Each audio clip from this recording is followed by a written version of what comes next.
ದುರದೃಷ್ಟಕರ. ಕಳೆದ ವಾರ ಕೂಡ ಬೆಂಗಳೂರಿನ ಒಂದು ಬ್ಲೂ ಲೈನ್ ಅಂತ ಯಾವುದೋ ಒಂದು ಬೆಂಗಳೂರಿಂದ ಹೈದರಾಬಾದ್ ಕಡೆ ರಾಯಚೂರು ಕಡೆ ಹೋಗ್ತಾ ಇದ್ದ ಬಸ್ಸು, ಅದು ಕೂಡ ಆಂಧ್ರ ಭಾಗದಲ್ಲೋ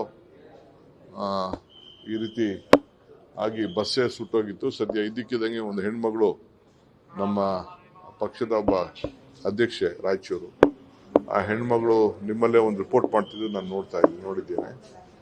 ಎಲ್ಲ ಎಬ್ಬರಿಸಿ ತಕ್ಷಣ ಬ್ಲಾಸ್ಟ್ ಆಗಿ ಆಗಿರುವಂಥ ಸಿಲಿಂಡರು, ಇಡೀ ಬಸ್ಸೇ 20 ಜನ ಮೆಡಿಕಲ್ ಸ್ಟೂಡೆಂಟ್ಸು ಇದ್ರು ಅಂತೇಳಿ ವರದಿ ಕೂಡ ನಾನು ನೋಡಿದ್ದೇನೆ.